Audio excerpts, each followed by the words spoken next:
The two teams split during the regular season, winning on each other's home court. Banks winning by 13, 60-47 at Banks High School. Astoria, just a couple of weeks ago, in Astoria, won by 5. Tonight they meet about halfway to Banks and Astoria right here at Tillamook High School. That is why the neutral site game, per league rule, per OSAA qualifications, the teams must meet at a neutral site and at a school that is halfway between, and that would be Tillamook High School. That's where I bring in my broadcast partner, Trevor Beer. Trevor, we were talking about on the way over here.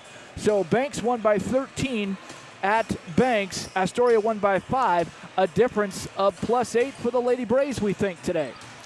Yeah, and with the Braves being back at full strength, Haley Evans back in the lineup as of the final game against Tillamook on Thursday night. That's going to help the Braves as well. She was in for both games against Astoria, injured late in the season at Valley Catholic, and sat out for Philomath and Seaside.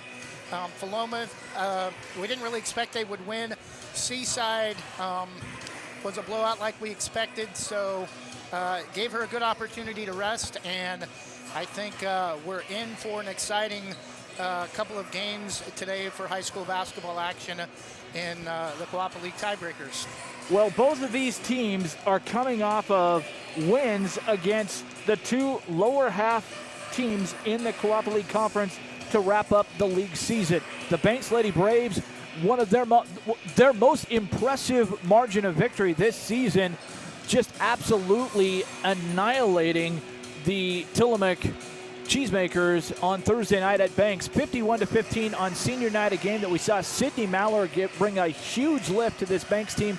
I'm expecting, whether Sydney plays or not in this game, probably won't, but I'm expecting that lift will carry over into the postseason here. And Astoria, they played Seaside, a team that split with Tillamook in the regular season. Astoria at home had to survive against Seaside, winning 33-23. So kind of both double-digit upsets, but Banks looking a lot more fierce coming into this game. That's why I favor the Banks Lady Braves. I think they've got a lot of momentum riding on them. Plus, they have had the luxury. Both of these teams played number 1 ranked Philomath, but Banks, as I was telling you about on the way over here, Banks has had the luxury of playing Philomath more recently, so they have more recent film of, hey, what has Philomath done well during a 12-game winning streak that we can use to build on going forward into postseason. Yeah, and this Banks team, coming off of Thursday night's win over Tillamook, just exploding defensively, outscoring Tillamook 28-4 through the second and third quarters, putting the game away pretty much by halftime. Astoria, not quite the same team Tillamook is, more experienced, a veteran playoff team. The last few seasons, it's been Banks, Valley Catholic, and Astoria in some order. This year, Valley Catholic has lost a lot of seniors.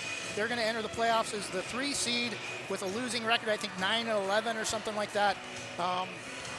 But I think the Coapa League, by the time we head to the state tournament in Coos Bay, you're going to see at least one, possibly 2 teams in the top 8 at Coos Bay in a couple of weeks. And Nia Johnson coming off one of her best games, maybe her best game this season, a season high, career high, 17 points to lead the Banks Lady Braves in that regular season finale at Banks just a couple of nights ago. The Lady Braves really could use that again going forward, and also they got 8 points from Madison Walker, so 25 points down low. If the Banks Lady Braves, I'm going to go ahead and call it, Trevor, if the Banks Lady Braves get that kind of production from both Madison and Nia again tonight, they're going to win this game by maybe 15 to 20 points. We will talk more about this game as we get you set. You're listening to the Jim's Market pregame show presented by Jason Bond Remodeling. Jim's Market in Banks is an institution serving the community for generations.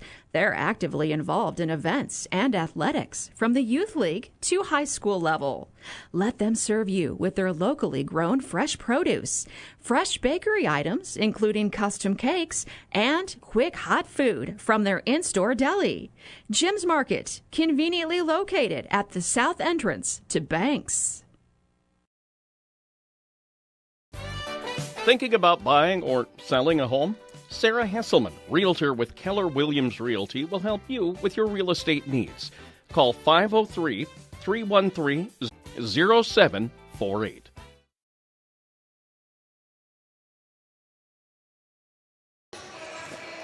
And we are back here at Bob Lamb Court. It was a longtime coach here at Tillamook High School.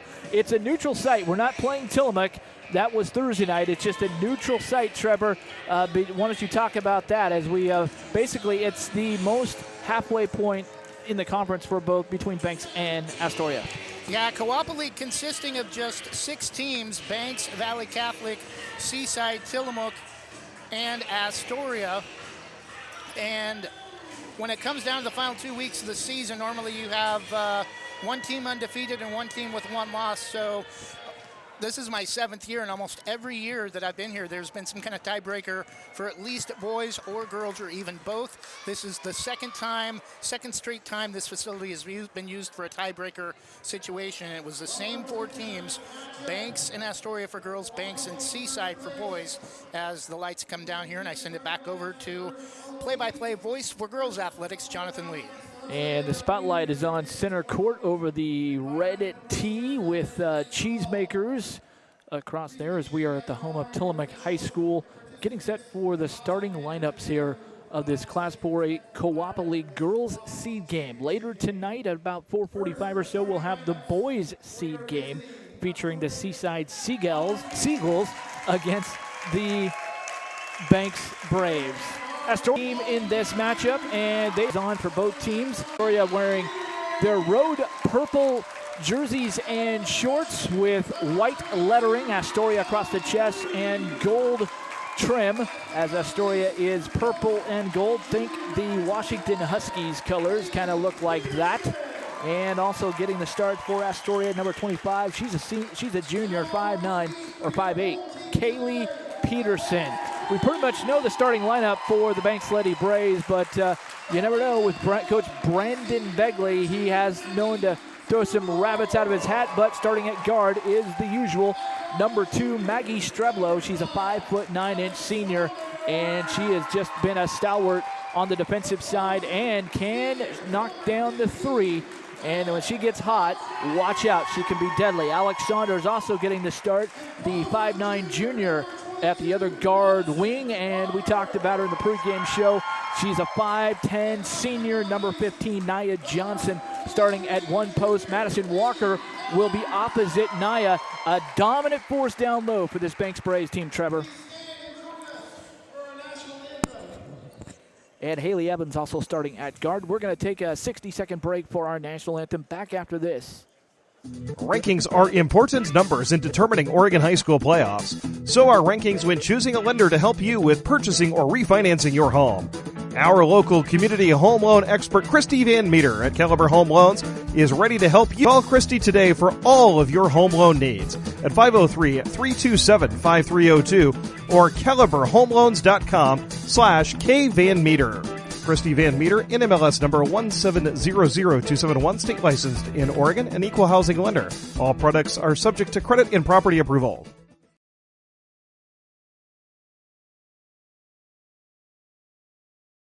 You could save hundreds of dollars by moving another loan over to WANA by visiting wana.fcu.org.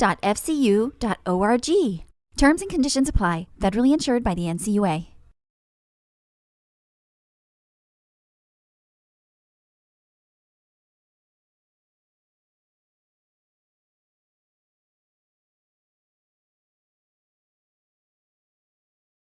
Proudly serving our neighbors in Washington County since 1946, LaHaye's is your destination for locally made Letterman's jackets, custom embroidery for business apparel or a unique gift, and scouting uniforms and supplies. LaHaye's is on the corner of 3rd and Main in historic downtown Hillsboro. Open Wednesday through Friday, 10 to 6, Saturday, 10 to 4, and anytime online at lahayes.com or call us at 503-648-2341.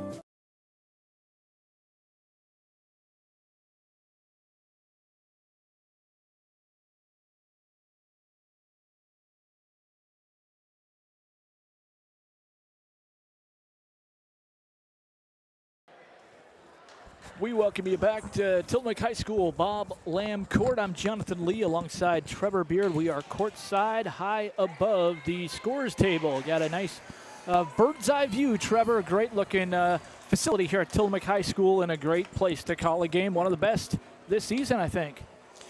Yeah, sitting in the home broadcasting side for Tillamook. Normally we're set up on the opposite side when we come to play Tillamook. Nice, a lot of space, nice table set up. Let's get at it. Astoria wearing the road purple. They'll be going left to right as we see things. Banks wins the tip in their road white uniforms, and they'll be with the navy blue letters and Vegas gold trim. They're going to go right to left. Madison Walker goes right down the baseline, and she steps on the baseline 12 seconds into the game. And we have our first turnover of the contest. Back to Astoria, again wearing their road purple with gold numbers and letters and white trim. Astoria purple and gold, Banks navy, Vegas gold and white. Ball tipped in the back court by one of the Braves, and running the ball down for is Avery Beardeman for Astoria, guarded by Alex Saunders. Beardeman gets by her, tries to go a bounce pass, and it's stolen away by Nia Johnson. Here comes Streblo off to Haley Evans back in the starting lineup. Nice weave action, a three-pointer from the corner from Madison Walker is no good. Rebound tipped out of bounds off of Astoria. So Banks will retain possession as a couple of Haley Evans was out there, but also Taylor Huber was over there and tipped it out of bounds. Evans gets it into Nia Johnson. Free throw line going to go up inside the lane. Missed it. Rebound coming down to Kaylee Peterson. And here come the Fisher women. Taylor Huber will bring it up. Going left to right. Going to look towards the right side. Now pulls up against the double team. For our first two of the game, Madison Walker. That's a good sign to see. A minute 20 in, and Banks leading 2-0. It's like a little 1-3-1 zone applied here by Brandon Beckley's Braves, with Alex Saunders playing the top of that zone. Ball swings over to the right corner. Maggie Strebler over there, lost her defender who goes up and going to get the benefit of defense kind of moving a little bit. No, it's going to be an offensive foul. Yeah, it is going to be Shelby Bruni. And she splashes it right through. Shelby Bruni was one of the leading scorers for Astoria the first time they met in Banks. Second free throw on the way as everything gets quiet here at Bob Lamb Court. Rim it off, no good. Rebound to Nia Johnson. And so the Braves still lead it 2-1. And we've got a foul called in, a violation called in backcourt. Looks like it is on Astoria. So Nia Johnson will put the ball in play in backcourt to Streblo. Maggie terminates her dribble, looking for some help now, and finds Nia up to Haley Evans, who dribbles it across the timeline. Into the far corner, pulls up to Streblo, going to drive inside. Now kick it over to Madison Walker, going to drive baseline. Gives off a shove off to Nia Johnson. Missed it off the rim. Rebound, Alex Saunders goes back up and gets fouled. Alex Saunders will have 2 free throws. Trevor, the Banks Lady Braves, 9 out of 12 on Thursday night from the free throw line. Let's see if that continues. Yeah, and I like the way things look early with Alex Saunders hitting the offensive board. You look at the size of Nia Johnson, Madison Walker. Not a lot of teams in the Coapa League have those kind of height, that kind of height this year. That's an advantage they should be looking to take advantage of today. Foul was called on Molly Matthews, the first team foul on Astoria, as Alex missed the first free throw. Second free throw is in the air, and it rims off. No good. 0 for 2. Rebound was tipped around by Madison Walker, but off her hands and right into Shelby Bruni's hands, who will run the point for Astoria. Gets it off to Avery Beardman in the right corner, hounded by Madison Walker. Ball over to Molly Matthews, takes a little 18-footer and drops it right through, and the first field goal for the Astoria Fisher women comes at 5:45 of the first quarter, and they lead it 3-2. Braves get it across. Streblo to Madison Walker, driving to the lane, and she'll get the and one. Hoop and harm for Madison Walker, her 4th point. Chance for point number 5 from the free throw line as the Lady Braves lead it 4-3. The Coapa League 4A seed game. Both teams are still co-champions, but just determining who's the number 1 seed and going to Pool A and who's number 2 seed. Madison misses the the free throw. So back the other way we come. Beardman has it. Little 19-footer is no good. Rebound, Alex Saunders. 1 and done for Astoria. That's just exactly the way Brandon Beckley drew it up. Haley Evans has it across the timeline. Now terminates her dribble, and the Hounds Gets help from Nia Johnson. She pushes ahead to Alex Saunders, muscles her way to the hoop. It's no good, kind of off and just never really got it position. And so here comes Astoria back the other way, trying to move the ball up fast with a pass to Molly Matthews, too hot to handle, and it goes out of bounds. Turnover to Banks. 5:05 to go, opening quarter. Banks leading at 4-3. Full court pressure on for Astoria. We saw this against Valley Catholic. They're trying to create tempo and force Banks into a turnover, as they do right there. Coming up with the turnover is Avery Beardeman. Off to Shelby Bruni, almost lost it, gets it over to Molly Matthews. Three-pointer from the left wing, ribbon off, no good. Rebound coming down to Bruni, and she'll back it out, set the clock. Off to Beardman. Inside it goes to Kaylee Peterson, off to Molly Matthews. Three-pointer from the left wing is good. Molly Matthews with 5 points. And the Fisherwomen up 6-4. Inside it goes to Alex Saunders, goes up, gets fouled. Doesn't get the bucket, but she gets 2 opportunities from the free throw line. So far, Trevor, today, the Lady Braves 0 for 3 from the line. Yeah, and again, a big game that could come down to a couple of possessions. Too many missed free throws, that could cost you the game, as called that foul up here before the officials. I think they were waiting to see if she made the basket or not. And Alex completely missed the free throw, airballed it. 0 for 3 from the line is Alex. Molly Matthews called for her second foul, so she's going to have a seat. Second foul early on. You like to see that if you're Banks. Second free throw on the way for Alex. Off the front of the iron, no good, but rebound tipped by Nia Johnson. And, you know, she tipped that right out. A good idea, but I think if she would have flipped her hand around and tipped it to herself, it would have been better. So 0 for 4 for Alex from the free throw line, 0 for 5 for Banks as a team in the early going. Here we come the other way. Taylor Huber has it for Astoria, right side. Gives it off to Peterson. Back to Huber on the right wing with the double team. Now they whip it over to Shelby Bruni on the left wing. And she's coming back for Homestead. Nope, off to Kaylee Peterson. Too hot for her to handle, and it goes off of her foot, out of bounds. A turnover for Astoria. 4:06 to play, opening quarter. The Fisherwomen on top, 6-4. We've had 3 lead changes so far. And another turnover. Bad pass in the backcourt by Banks. They get it to Shelby Bruni inside, and Shelby puts it up off glass and scores. And so Astoria extends their lead to 4. Evans gets it across the line, going to go out of control in the lane. Not sure that was an ugly shot, and turnover is what it goes to Astoria. Back the other way is Shelby Bruni, left wing. On top, now back to Shelby, left wing. Inside to Kaylee Peterson, right through her hands, into Madison Walker's hands. And here come the Lady Braves. Haley Evans has it in the front court. Doesn't have the numbers, will back it out, and going to be fouled as she was trying to get the ball to Madison Walker, and she got a little hack foul inside. See who they're going to get the foul on. Yeah, that's going to be on Taylor Huber, her first foul. 14th foul on Astoria, just 1 on Banks. They'll put the ball in play on their own baseline. Haley Evans is the inbounder as per usual. Finds a long pass up to Maggie Streblow. In between the circles, looking right, goes to Haley. Takes a right corner 3. It's off the iron, no good. Rebound, Madison Walker throws it up and just kind of threw it up there, flung it up there. And up for grabs, and coming down with it is Kaylee Peterson. Shelby Bruni has it now, left wing for Astoria. Now going to drive inside, give it off to Mallory Dundas at the free throw line, but a foul was called before the pass. So away from on the drive. They're going to get Haley Evans for her first foul, second team foul on Banks. Astoria puts it in play. They get it in play. And over to Shelby Bruni, left corner. Left wing now going to drive inside to Shelby, get it back out on top. Back to Shelby, it goes to left wing, guarded by Haley Evans and Alex Saunders. Now a wide open Taylor Huber, and as she was kind of driving in, she took a few extra steps, and that's a traveling violation and a turnover back to Banks as Astoria brings a little diamond and 1 pressure here. A little 3/4 court diamond and 1 pressure. It's been very effective here so far, Trevor, forcing turnovers. Banks will get it in bounce with Madison Walker, still looking for somebody. Just kind of throws it back there, and Haley Evans runs it down deep in the far backcourt, but she's going to dribble it up with right to Madison Walker on the run. Nice bounce pass, wrap around to Madison Bigsby.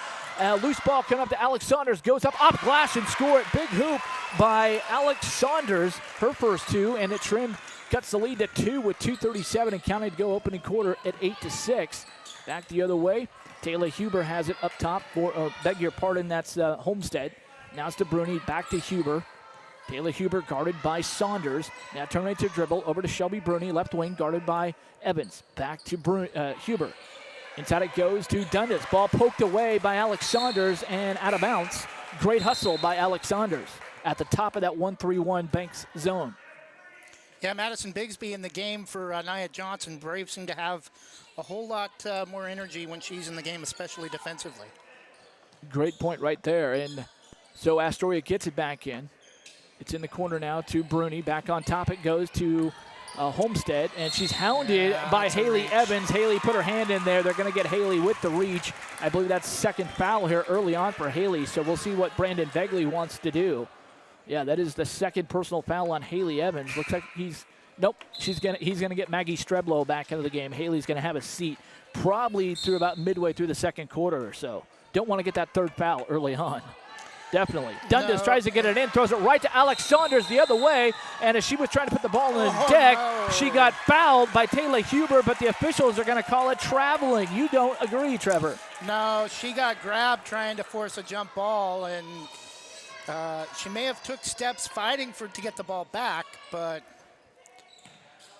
Left wing it goes to Shelby Bruni, going to put the ball on the deck now, trying to get it up top. Ball loose on the floor. Alex Saunders is there. It's still loose. Rolling it back court, picked up by Homestead. They get it into Bruni. Takes a little 17-footer from the corner. It's no good. Rebound Madison Bigsby, who had the position. And here comes Madison. Push it ahead to Madison Walker. It's tipped out of bounds. Tipped out by Avery Beardeman. Doing a good job getting in the passing lane, as that's one of those dangerous passes kind of over the top. Jocelyn Janasek also into the game for the Lady Braves. She will put the ball in play. Nia Johnson getting set to come in at the next dead ball. And the ball comes in to Madison Bigsby, tipped off her hands into Alex Saunders. Little crossover step in the lane. Rebound Madison Bigsby. And yeah, I was about ready to come unglued right there because she got absolutely mugged. It looked like a Brooklyn mugging inside. And they didn't call it for a second, but they did call the foul, and Madison Bigsby will get 2 free throws as the foul is called on Shelby Bruni. Her first foul, 6th team foul on Astoria. Banks looking to tie the score with 2 free throws. First free throw is Raymond. Hey. Back to old habits, Trevor. Yeah, they've missed all their free throws so far in the first quarter, enough to more than enough to take the lead. 0 for 6. Here in the first quarter with 91 seconds to play. Second free throw on the way for Madison Bigsby. And it is right through. 1 out of 2 for Madison Bigsby. She gets in the scorebook, and it's 8-7. Clock still stopped at 1:31. Now it starts again. Taylor Huber has it in between the rings for Astoria. Off to Shelby Bruni, left side. Cross court to Homestead for 3. Front of the iron, no good. Rebound ripped down. Who wants it? Still loose. Coming down to Bruni. Another opportunity for Astoria, and she throws it away. Didn't want the opportunity, so gives it back to Banks with 1:13 to go opening quarter. And thought Brandon Begley was going to call timeout, but he was just waving directions to his team as they will inbound the ball in play. Nia to Maggie. Maggie against that diamond pressure from Astoria. Now terminates the dribble, needs help, gets it from Nia into the front court. Nia over to Janasek. Down low to Madison Bigsby. Fakes, goes inside, has the ball picked away. It's still loose. Picked up by McKenna King inside, and she is tied up in the lane. But I think the possession arrow favors Banks. And yeah, so Banks will put it back in play. Nia will do the honors this time with Haley over on the bench with 2 fouls. 57.3 seconds to go. Banks down 1. They get it into Janasek in the corner. Jocelyn bounce pass inside, tipped away, and Banks gets it back. Madison pulls up a free throw line jumper, is mugged on her way up. No call. Rebound Nia again. Fought for out of bounds off of McKenna King. And so Astoria will put it in play with 45.2. But how Madison Bigsby doesn't get the foul called against her, I have no idea, because she got absolutely split in 2 on her way to the basket. Yeah, and if I was Brandon Begley, I would think about trying to kick it back outside to some of the three-point shooters like Janasek or Streblow, because Astoria right now is packing the key defensively. We got another steal in backcourt and another tie-up. This one is going to favor Astoria on the alternating possession arrow. So after all that little exchange in the backcourt, ball control problems, it goes back to Astoria with a 1-point lead. Taylor Huber walks it up across the midcourt line, guarded by McKenna King. Cross-court pass, tipped away for a second by Maggie, but ran down by Homestead. Naomi Homestead, now she terminates her dribble, is hounded, ball stolen away by Nia Johnson, mugged in backcourt, no call, and the Lady Braves have it. And they're going to go to Madison Bigsby on the right side. Runs it down in the corner. Pulls up a three. Off balance. No good. Ripped out of the air by Astoria. 5 seconds in counting. Here comes Shelby Bruni. Toss it ahead to Avery Beardeman. Throws it up off the front of the iron. No good. And we are at the end of the first quarter with our score. The Banks Lady Braves 7, Astoria 8.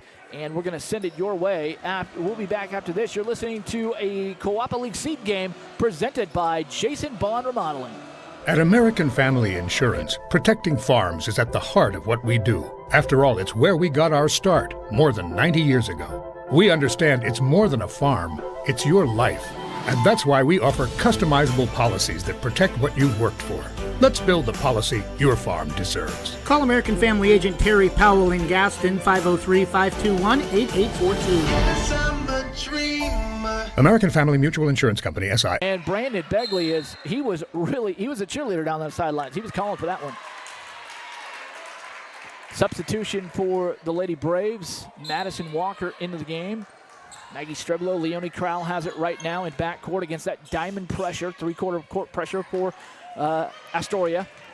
Ball ran down by Maggie Streblo. Has it in the front court. Pulls up her dribble, looking for somebody to get it to. Gets it to Crowell on the right wing. Back to Maggie. No one guarding her. Over in the corner to McKenna King. 19-footer is good. And actually they're giving her a three. Three-pointer for McKenna King. It looked like she was on the line, but we'll take it. And 5 points for McKenna here in the second half. A little 5-0 McKenna run. It's 12-8 Astoria. Inside to Mallory Dundas.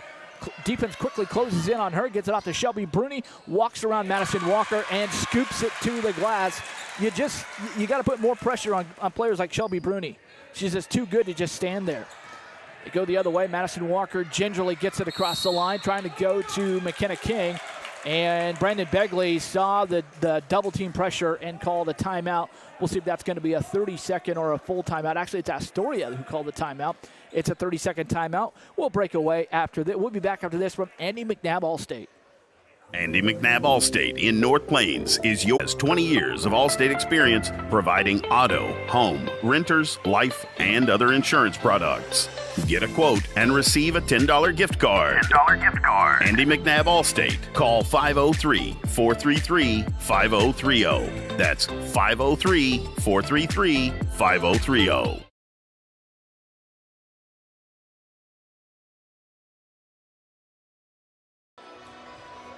A 5-0 McKenna King run here to start the second quarter has the Banks Lady Braves on their 6th lead change here in the first half. Banks will put the ball in play. Maggie Streblo has it to Madison Walker, who checked back in at the timeout. Going to go inside, stopped by the defense. Out to Maggie, over to Leonie Crowell, right side. Going to back it out. Now back to Maggie Streblo, right corner wing. Three is good! Ring it up!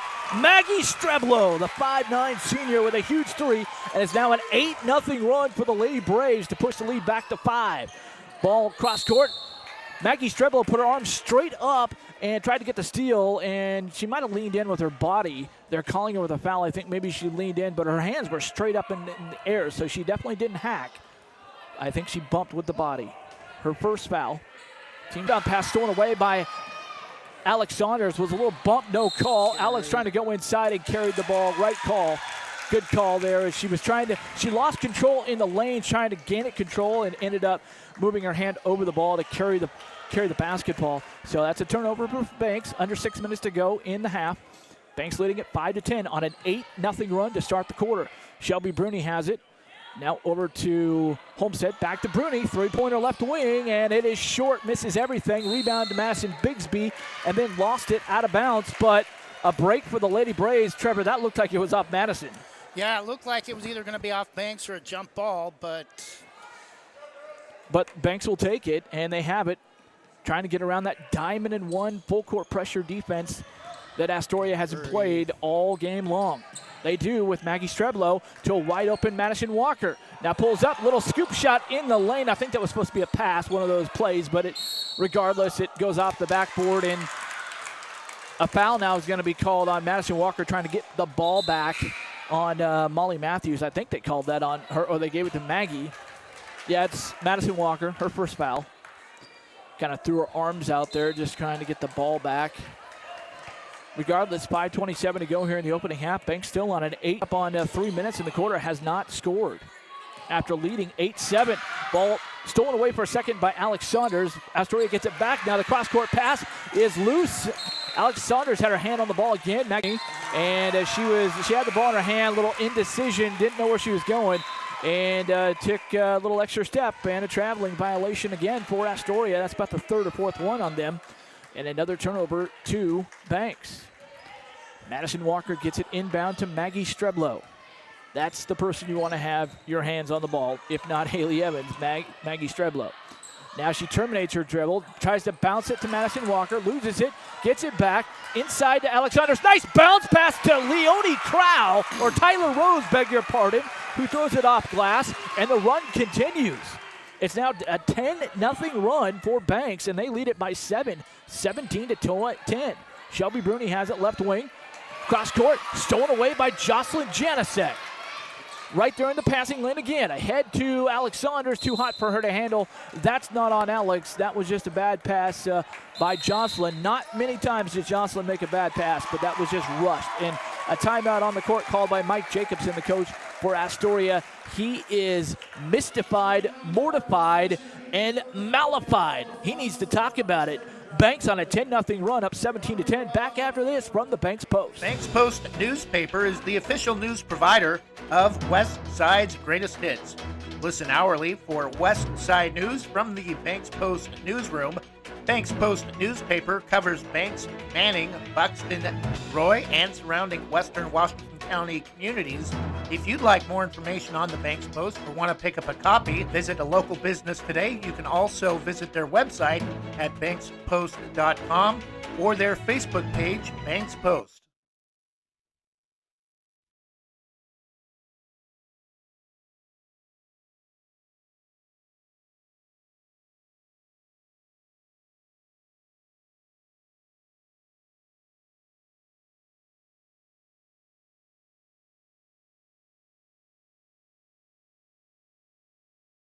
Before halftime, Banks with a 7-point lead on a 10-0 run. Astoria has the ball, and it goes in the corner, and Molly Matthews bumped into Tyler Rose, knocked her to the floor, but Tyler kind of initiated the contact with reaching for the ball. Incidental bump. So Astoria will get the ball back in play. They get it to Shelby Bruni. Tyler Rose going for the steal. Bruni going to go inside now, pull it out to Beardeman. She terminates her dribble, back to Bruni, guarded by Streblow.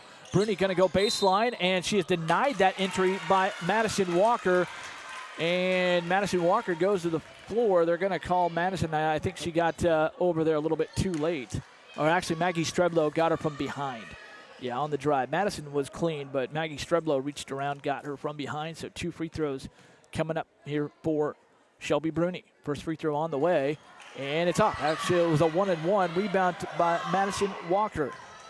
You love to see that free throw miss. Second free throw miss of 3 by Bruni. Janicek gets it over to Streblow, right wing. Maggie going to drive to the right side, off to Tyler Rose. Inside, beautiful entry pass to Madison Walker, who scores it off glass. 6 points for Madison Walker, and the lead has reached 9 points for the Lady Braves at 19-10. Taylor Huber has it, leaves it for Shelby Bruni, left wing for Astoria. Back on top to Huber. Back over to Bruni. Deep position from the left wing, guarded by Saunders. Back over to Huber. Back to Bruni. Going to drive baseline. Guarded, stopped there by Madison Walker. Ball loose on the floor. Who else in there but Tyler Rose and Alex Saunders? They're always on the floor, Trevor. Yeah, this defense is amazing for the Banks Lady Braves, only allowing 3 points in the second quarter for Astoria.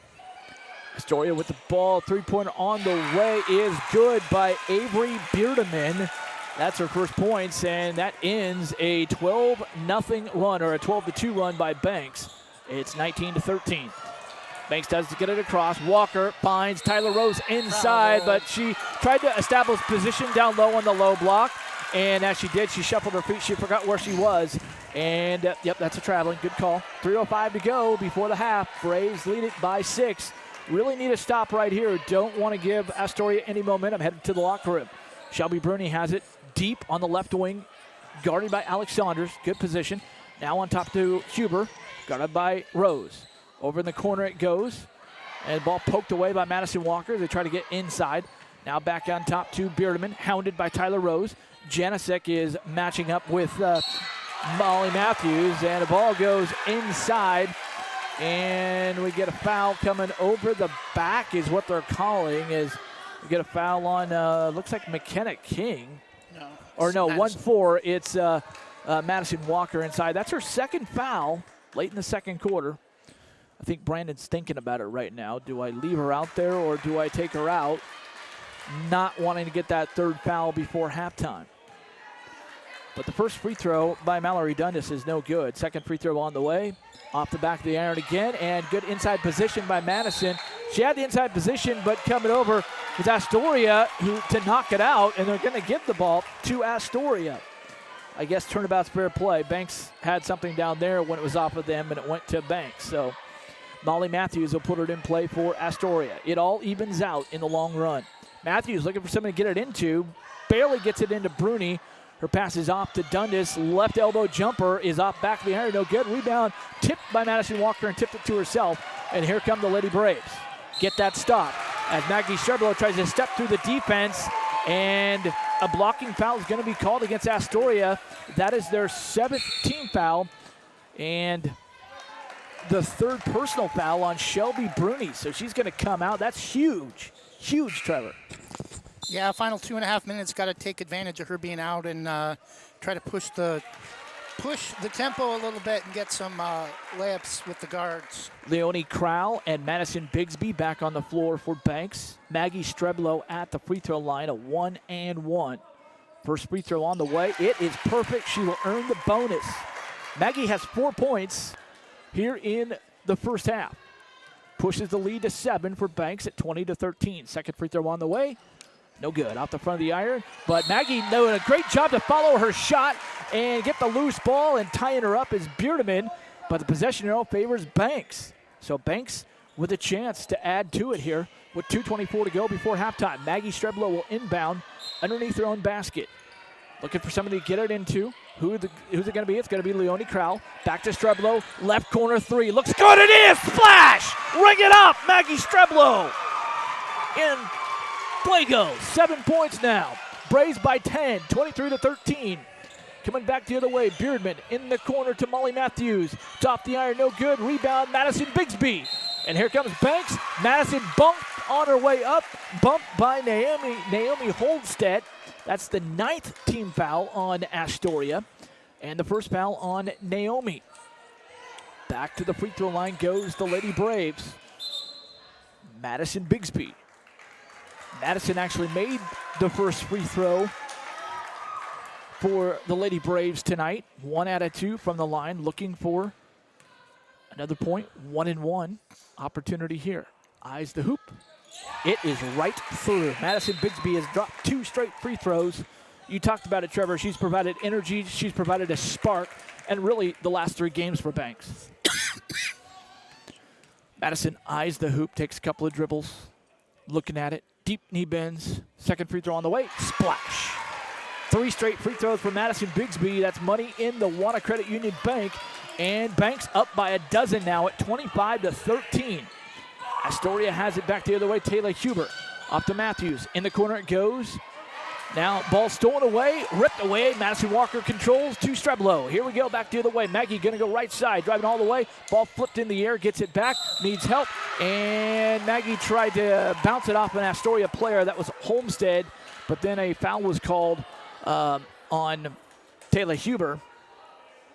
That's her second foul. The 10th, should be the 10th team foul. Maybe it's the 9th. Scoreboard shows 9. Yeah, it's 9. It's a 1-and-1 opportunity for Maggie, and she'll earn the bonus. Maggie feeling it right now. 8 points to lead the Lady Braves. 26-13. They've doubled up the score. Second free throw on the way. It is good for Maggie Streblo. 2 out of 3 from the line. Maggie with, beg your pardon, she's 3 for 4 out of the line. She has 9 points. Back the other way, Matthews on top to Huber for Astoria. Working against McKenna King. Gets it off to Kaylee Peterson. Back over to Molly Matthews. Takes a little 10-footer. No good. Basket didn't want it. Rebound coming down to Madison Bigsby. And here we go. Madison gets it up to McKenna King. Lost it.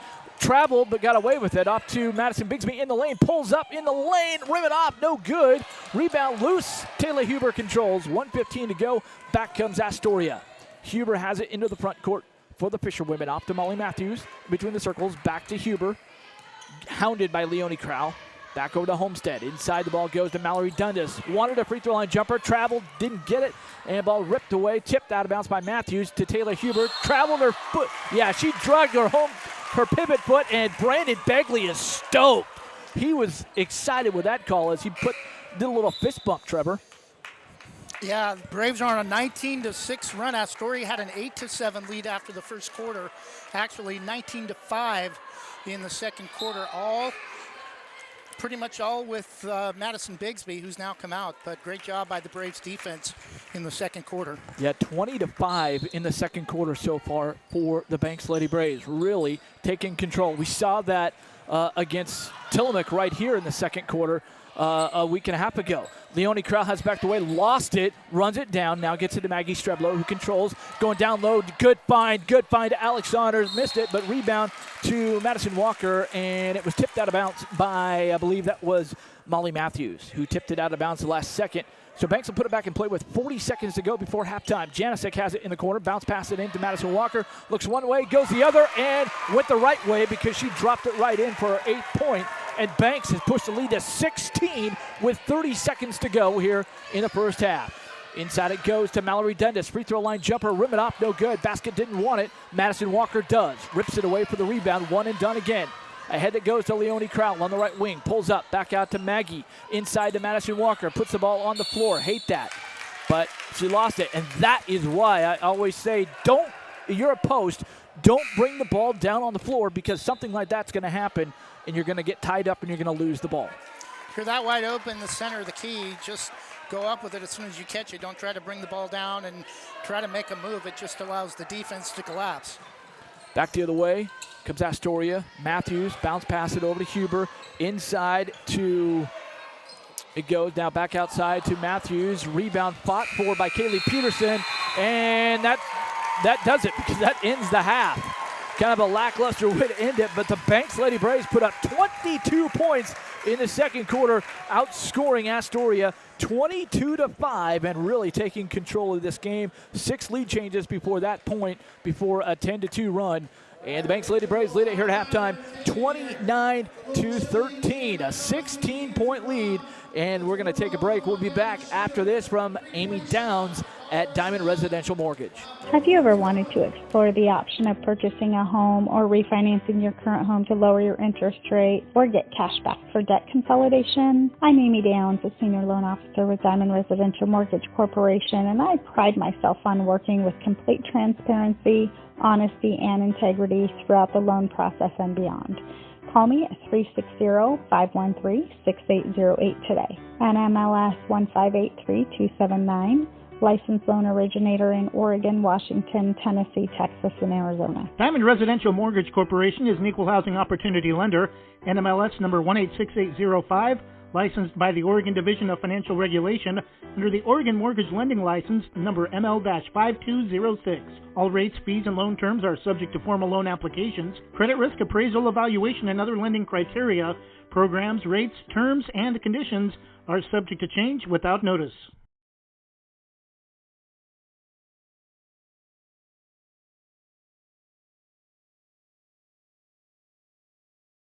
In times of financial uncertainty, how can you stay on track? Call on someone who's invested in your success. I'm Chris Recheck, your Forest Grove Edward Jones financial advisor. At Edward Jones, we believe in building a complete picture of your financial life, including your goals and passions, so we can help you work toward achieving what's most important to you. Call me at 503-359-4092 or visit edwardjones.com to get started today. Edward Jones, member SIPC.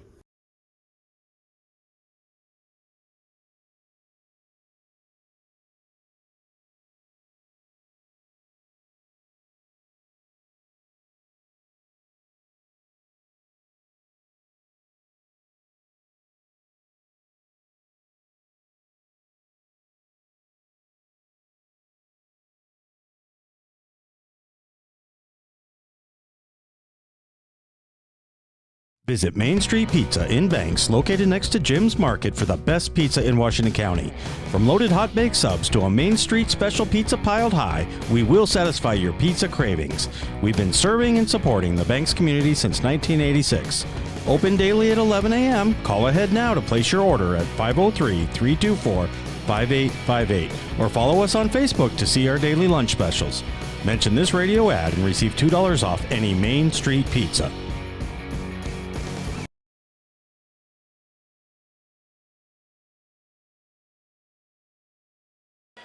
We're back. We welcome you back to Bob Lamb Court here on the campus of Tillamook High School. We are at the Head Cheese. It's the home of where they make cheese, Trevor, the Cheese Factory. Famous cheese factory here in Tillamook. Great site for basketball. Definitely a lot better Saturday this weekend than last weekend, where the Braves were on the other side of a big score at halftime against top-ranked Philomath. But today, like I said in the pregame, Banks, both of these teams played Philomath this year, Banks and Astoria, but Banks more recently, so it's fresh, and they've learned some things from, when Astoria played Philomath, they were just very early on in their win streak, but Philomath had won 12 straight when Banks played them, and 10 straight. So they got a really good look at what worked, and I think Banks is really playing well right now, as you want to do going into the playoffs. Yeah, and if you're the rest of the league outside Philomath, you really got to like what happened on Thursday night, because Staten, Philomath, prior to that game, had not lost against a 4A opponent, and Staten actually beat Philomath by 3, 43-40. We're not sure if that game was at Staten or at Philomath. It was at Staten. It was at Staten. That kind of gives hope to the rest of the 4A girls teams with a shot at Coos Bay, because it shows that Philomath can be beat if you do the right things. And Banks went on the road last week and got just literally destroyed by almost 30 points. Without Haley Evans, again, that probably wouldn't have made a difference in whether or not they won or lost the game, but definitely would have made it much closer. And Banks right now, what we've seen, especially in the second quarter with their defense, looks to be a top 4 or 5 team with this margin at halftime. Well, Haley Evans is in the lineup tonight. She did start for the Banks Lady Braves, but hasn't really played much and has not scored in this game. Really hasn't needed her to score, as Maggie Streblow, her backcourt mate, is picking up the slack, splashing a couple threes. I said it, Trevor, in the pregame show, when Maggie has her shot on, this Banks Lady Braves team is very tough to beat, and Maggie can be deadly. And so far tonight, Maggie has been the difference. Maggie, please. She is dropped 2 triples, 3 out of 4 from the free throw line, 9 points to lead all scorers in the game. Madison Walker right behind with 8 points. Alex Saunders could have more than she has. She has just 2 points, but missed 4 free throws in the first half. We just talked about that, just that, it's opportunistic. It's little opportunities like that to add to the lead. It could be even more, but you can really forgive it when you're up by 16. Just 3 scorers in the book for Astoria. 5 points for Molly Matthews and Shelby Bruni. Shelby Bruni, though, with 3 personal fouls. Haley Evans had 2 and had to go to the bench. Didn't see her. That's why Haley didn't play much the rest of the way. She had those 2 fouls midway through the first quarter. So we'll likely see her at the start of the third quarter. Just hope it doesn't mess with the momentum Maggie Streblow has going. Yet it's always kind of a fine balance when someone is hot and the chemistry's flowing, when you bring in somebody like Haley Evans, and you always kind of worry, is that going to mess with the chemistry going on the floor? But 3 points for Avery Beardeman as well. And our halftime score, it is the Banks Lady Braves on top of the Astoria Fisher women, 29-13. We'll take one more break. Mention that before we go to break. We're going to take one more break, and when we come back, we've got a special halftime feature about one of the other Banks Lady Braves on campus. You don't want to miss that, so stick around. We're coming back right after this from Northside Rock. Northside Rock Products in North Plains is where you can get gravel products directly from the quarry. They service contractors as well as homeowners. They can get rock straight from the quarry that's essential for paths, driveways, under concrete slabs and roads, as it packs and condenses well. Northside Rock Products offers a variety of quality crushed rock and fill material, as well as boulders and specialty rock. They offer trucks for hire for contractor work. Northside Rock Products can bring their mobile crusher to your jobs for on-site crushing and screening. Deliver delivery is available. Get all you need at low winter rates. Northside Rock Products LLC on Northwest Dixie Mountain Road in North Plains. NorthsideRockProductsLLC.com. North Plains Chamber of Commerce invites you to check out Oregon Coffee Roaster. Based in the Portland foothills, this wholesale roaster has decades of experience offering quality Arabica coffee and loose leaf tea to businesses. Whether you're a business customer interested in a bulk order of 10 pounds or more, or a residential customer interested in smaller quantities, contact them today for your coffee needs. Call 503-647-5102 or visit their website, OregonCoffee.com.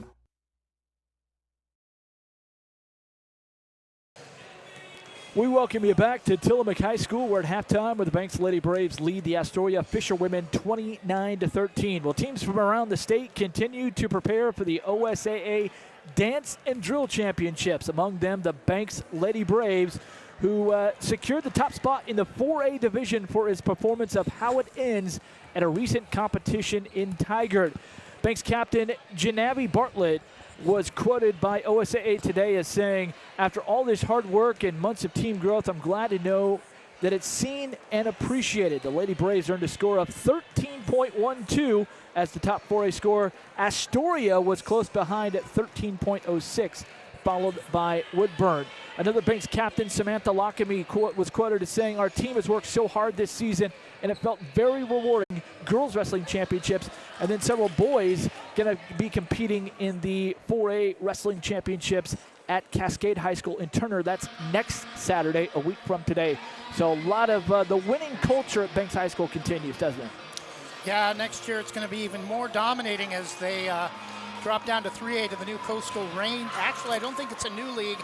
Just that league's going to be changing a bit with some teams dropping out and some movement at the 3A and 4A level. Banks dropping down to the Coastal Range League for gym sports, and that will include North Marion for football starting next year. Well, the five starters on the court for the Astoria Fisherwomen. Back out there, Shelby Bruni, Taylor Huber, and Avery Beardeman. And for the Banks Lady Braves, it's Maggie Streblow, Haley Evans, Nia Johnson, Madison Walker, and Alex Saunders. Evans has it on top to Streblow in between the circles.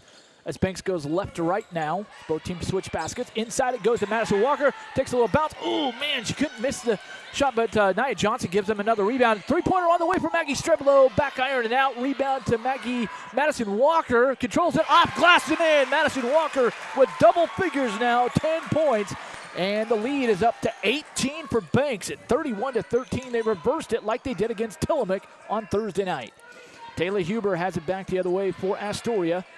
Still now a 2-3 matchup zone now for the Lady Braves. Shelby Bruni has it back on top to Huber. Over to Beardeman in the corner to Matthews. Right corner three is short.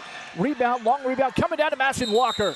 She wanted it more, and as she was on the floor, she kind of rolled around, and they're going to get her for a traveling violation. That's a good call. 7:06 to go here, just the start of the second half. Lady Braves 2-0 here in the third quarter after outscoring Astoria 22-5 in the second quarter. And we got before the ball was inbounded, Mike Jacobson, the coach of Astoria, wanted to talk about it and called a timeout. Our score, Banks 31, Astoria 13. It's a 30-second timeout. We'll be back after this from Shannon Jennings Insurance. Shannon Jennings of North Plains is your local independent insurance agent. Are you overpaying for insurance? She can partner with a vast range of insurance companies to provide you with the most competitive products and services. Whether it's your home, auto, commercial, or any other type of insurance, we take the time to learn about you, your family, and your business to find the best coverage to protect your unique needs. For quality insurance coverage at affordable prices, call 503-444-0566 or email Shannon at shannonjenningsinsurance.com.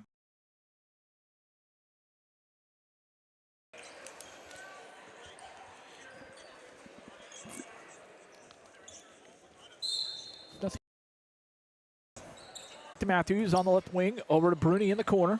Shelby double teamed by Streblow and Saunders. Almost turned it over, back to Molly Matthews. Over to Taylor Huber, left wing, guarded by Saunders. That 2-3 matchup zone. Ball goes over to Shelby Bruni, open for a second, now gonna drive inside, kick it out to Beardeman, left corner, and canned it. Three-pointer, long two actually, she was on the line. Bierman just a 2. 5 points for Bierman now. And a turnover in backcourt. Taylor Huber, that full court pressure by Astoria has caused Banks some problems. They're going to see that a lot more as you go into the state playoffs. And this time, Alex Saunders with a half-court pass, but lost it out of bounds. Ball still loose. And I think they could get Saunders or Naya with a hack in the backcourt. They're going to get somebody as the whistle was blown. Didn't see any signal. I don't think they're calling a foul, Trevor. If I'm Brandon Bagley, I'm upset because Alex Saunders should have a steal right now. She was screened off when she tipped the ball away by that gray-haired official on the far side. Well, Madison Bigsby getting set to check in at the next dead ball as Molly Matthews has it in the corner for Astoria. Looking for somebody to get it to. It was close to 5 seconds. Found Kaylee Peterson, but now we got a turnover on the other side of the court by Astoria. And Banks will get it back. Leading by 16, 31-15. Madison Bigsby back on the court. Nia Johnson takes a seat. Madison has provided that spark. Madison Bigsby has provided that spark as of late, the last 3 or 4 games. Streblow has it in the front court. Maggie, right side. On top to Haley Evans. She hesitated, thought about a 3, and last second decided, no, I'm going to take it. And when she did, she took her pivot foot away, and that's a travel. Under 6 to go here in the third quarter. Banks leading at 31-15. Just 2 points here in the third quarter. 2 points aside. Taylor Huber has it guarded by Saunders off to Homestead. Now back on top to Huber, over to Bruni. Inside it goes to Peterson. Back out to Molly Matthews for the 3, no good. Rebound coming down to the Banks Braves. Evans has it, left side, up to Madison Bigsby, wide open for a second, but now gets it back to Evans, over to Maggie, over to Madison Walker now, down low on the baseline, gets it back out to Streblow. Streblow going to drive to the middle, now terminates her dribble, looking for somebody to get it to, finds Bigsby in the corner, wide open, 3-pointer, ooh, wouldn't want it. Rebound to Astoria. Taylor Huber brings it up, gets it up to Shelby Bruni, left side, back over to Huber. Right corner it goes after deflected by Saunders. Goes to Molly Matthews, and a foul called over there on the other side of the court. Yep, going to get, I think, Alex Saunders. Nope. Madison Bigsby, 4, not 5. Astoria inbounds it to Homestead. Homestead for a 3, no good. Rebound tipped out of bounds by Banks, they're saying, because they're going to give the ball to Astoria. Astoria will retain possession, but looked like a push over there, push out of bounds. But Molly Matthews will put it in play for Astoria. They get it in play to Kaylee Peterson. It goes up against Madison Walker, and her presence was too much. Turned it over. Madison Bigsby has it, needs help, finds Maggie Streblow. Going to look right side off to Evans in the corner, back to Streblow on the wing. Inside to Madison Walker, nice little triangle offense, and right inside to Madison Walker. She scores her 4th point of the second half, and it's 33-15. 12 points down the game for Madison Walker. Kaylee Peterson has it working against Madison Walker. Great charge and no called. And Brandon Begley is beside himself. He saw the same thing I did. Madison was set in cement and she went down and no call. It's a 2 points for Astoria. That's a terrible call. I'm going to go ahead and say it, Trevor. That was a terrible call. Great charge taken. Back the other way. Inside Madison. Bigsby goes up off glass. Count the basket and 1. Now they call the foul against Astoria, but they should have called offensive charge down here on the other end. That was the worst call I've seen this year.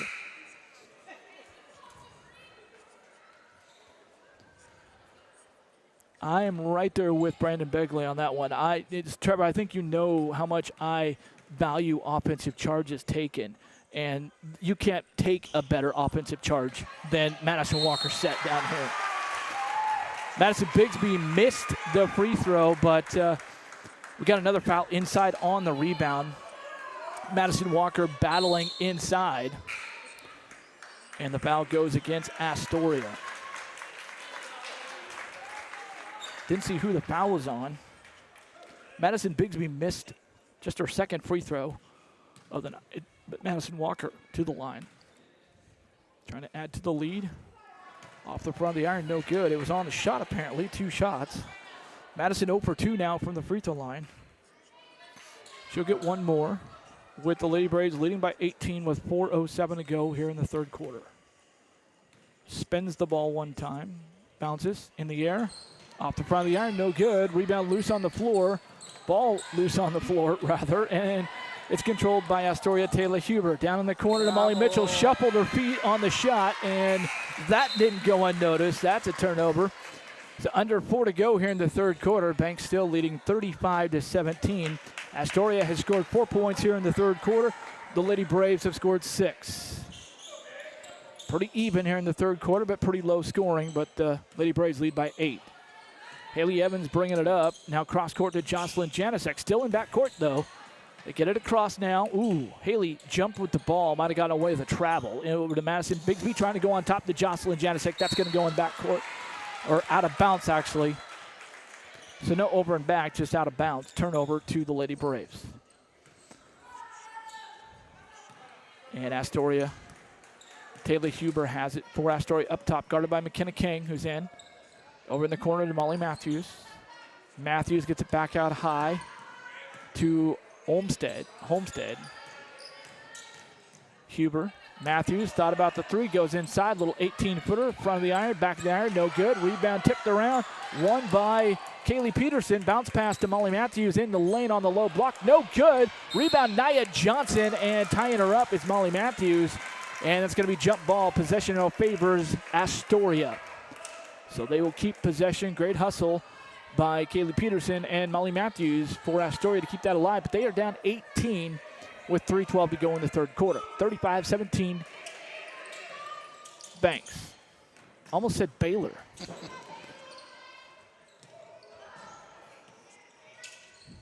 Astoria with the ball in the corner to Molly Matthews driving against Madison Bigsby. Now gets it off to Taylor Huber. Shuffles the ball to Kaylee Peterson. Takes a free throw line jumper. It's short. Rebound. Long carry. Quick to the ball. Ball's on top now. Taylor Huber has it.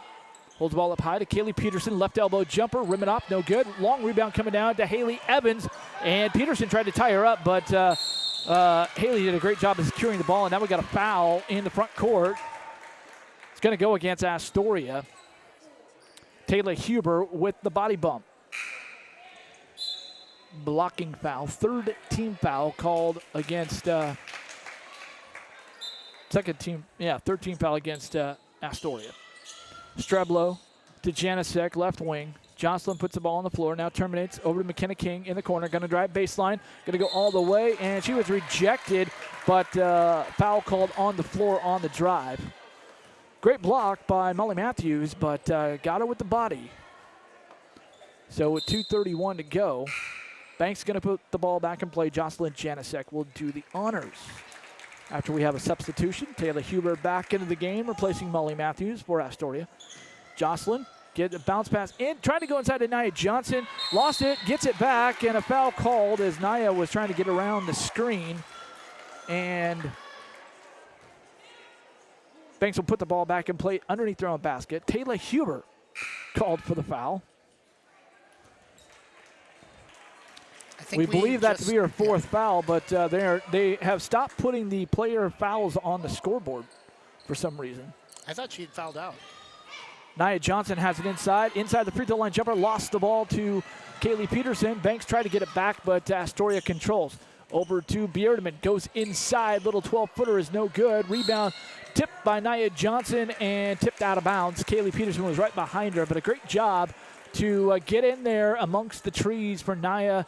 Work against Kaylee Peterson. I think they're about the same. Kaylee Peterson is 5'8", Nia 5'10", but Kaylee Peterson looks a little bit taller than 5'8". Ball loose on the court, picked up by Madison Bigsby as she was going around the defender. The defender fell down and hacked her. That defender is Molly Matthews.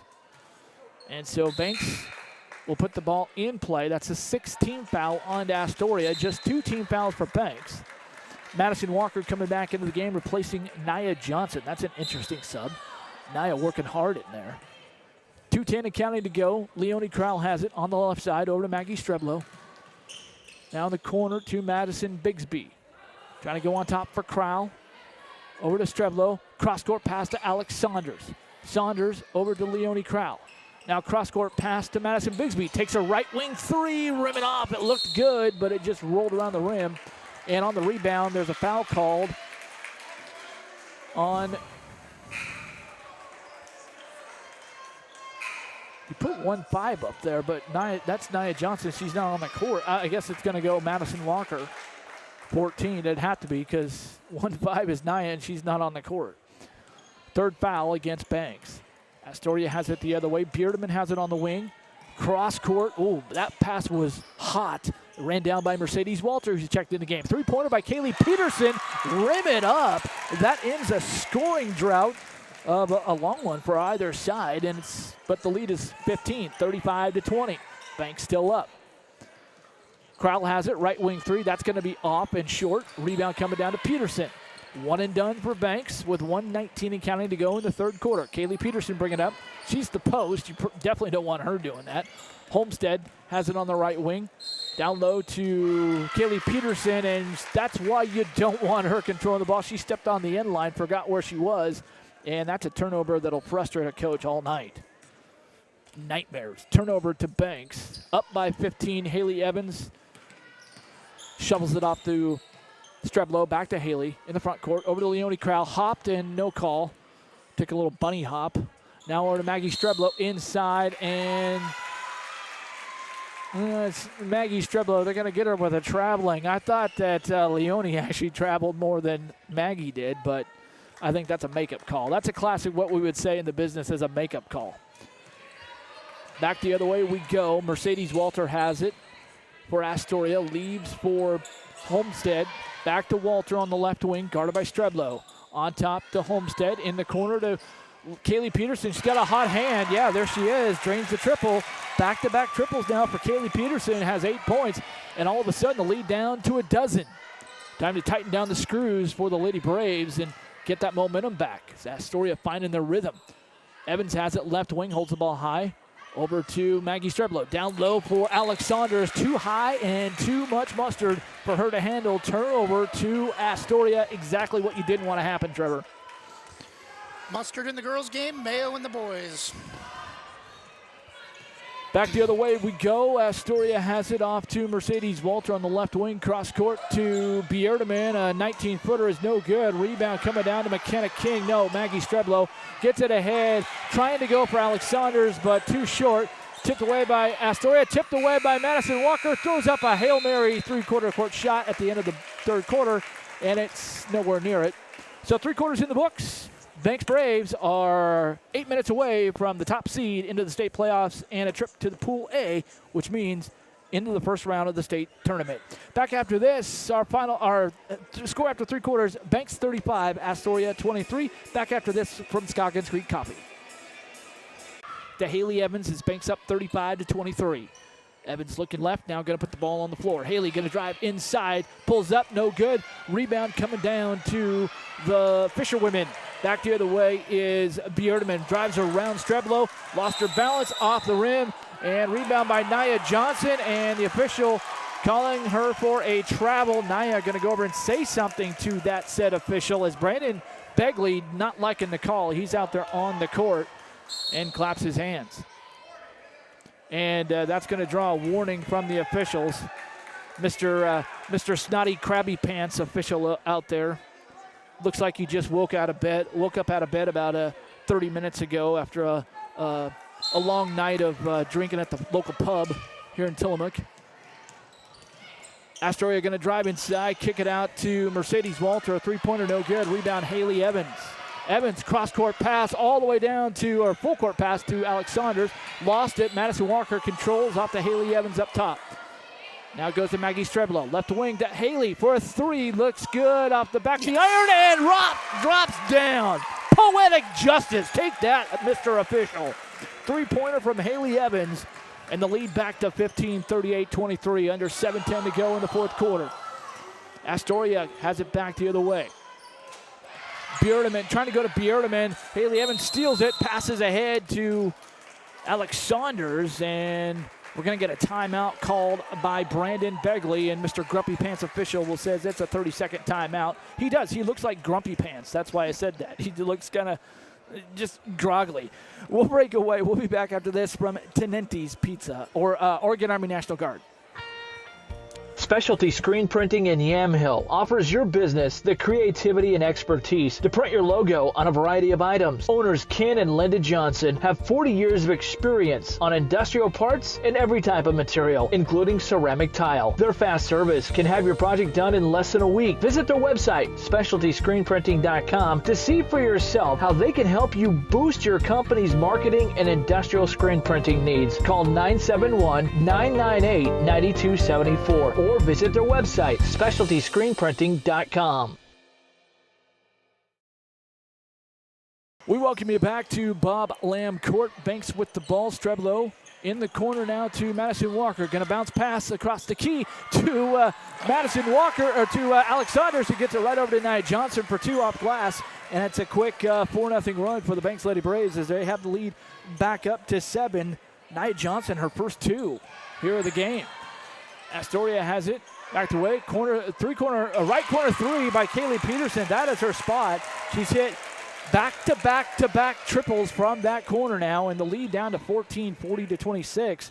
Kaylee Peterson with 9 points here in the second half, 11 in the game. Evans to Streblo, inside to Nia Johnson. Great ball movement. Back out to Haley Evans. Three-pointer looks good. Off the front of the iron, no good. Rebound. 5-4 coming down, 1 by Kaylee Peterson. Boy, she just wanted that ball, throwing her elbows all around. She's waiting for the lethal elbows out there.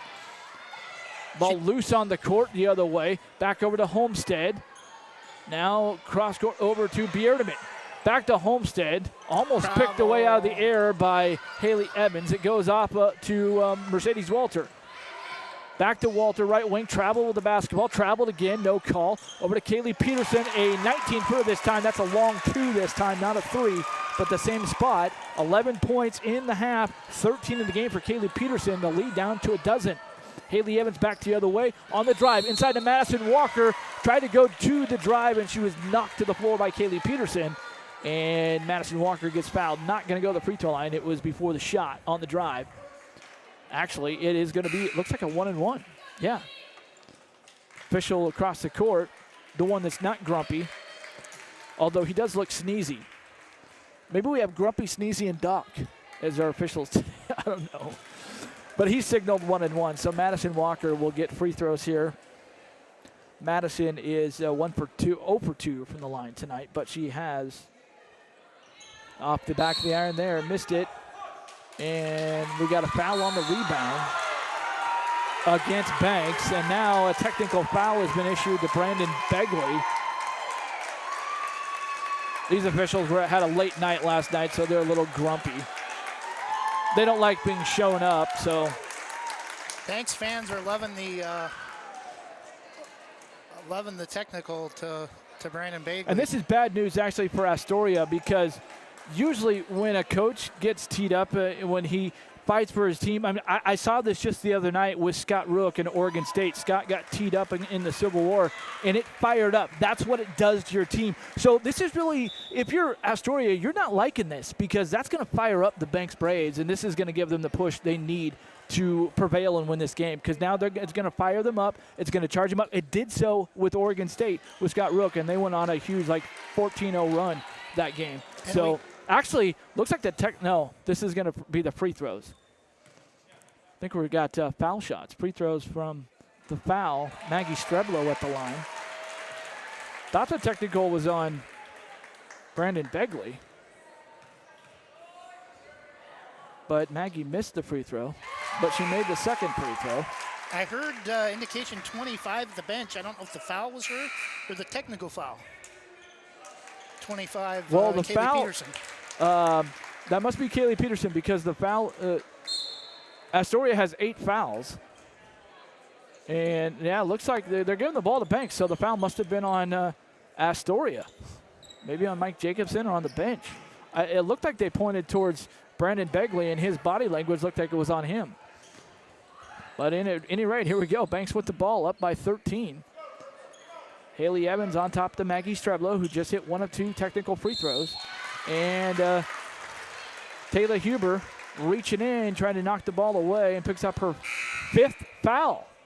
She is fouled out of the ball game. Taylor Huber fouls out with no points, but she's been a defensive stalwart, but a hack artist as well. obviously, because it's her 5th foul with over 5 minutes to play. And Mike Jacobson doesn't look too pleased. Of course, what coach would be pleased when one of your star players fouls out of the game in a seed game? McKenna King checks back into the lineup for Banks, replacing Alex Saunders, who gets some much-needed rest. Alex Saunders has really been working hard. Back to the line is Maggie Streblow. Free throw is off for Maggie. About the only thing she hasn't done well tonight. Back the other way is Molly Matthews. Inside it goes to Kaylee Peterson, working her way on the baseline and working her way in for 2 points. 2 more points. Kaylee Peterson with 13 points here in the second half, 15 in the game. Lead down to 11. Lady Braves, almost turned the ball over, but fortunate that Mallory Dundas tipped the ball in the air and out of bounds.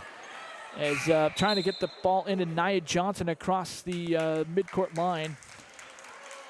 Just kind of tipped the ball up there. Grumpy Pants official gets it to Nia Johnson, and here comes Banks.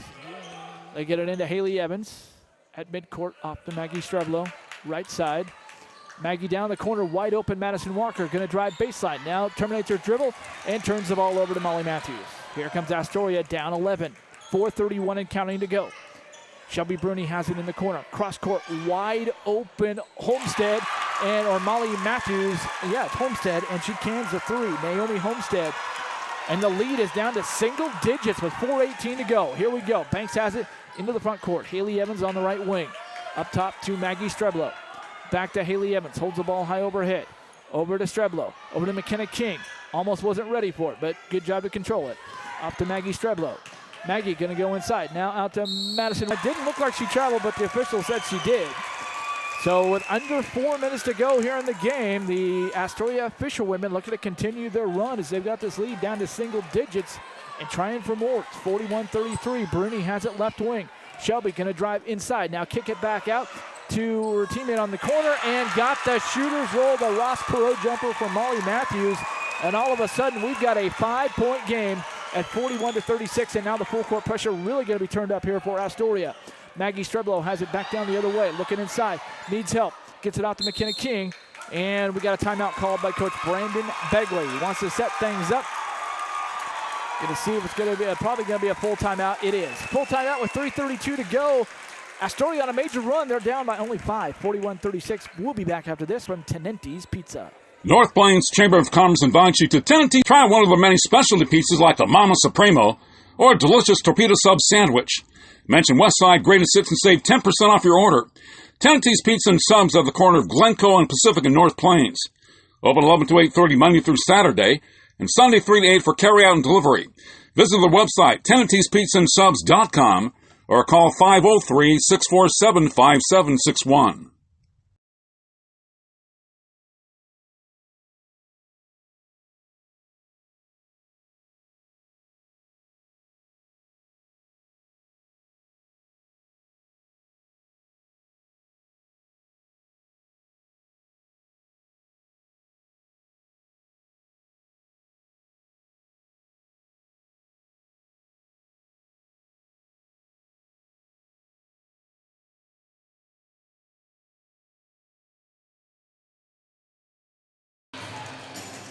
Well, the Astoria Fisherwomen have clawed back into it with a 7-0 run, at least a 7-0 run here to get the lead down to 5 points. Nia Johnson will inbound the basketball as 13-6 here in the fourth quarter. Madison Walker has it down low. Spin move inside off glass, no good. Rebound, Nia goes back up. No foul on the way back up.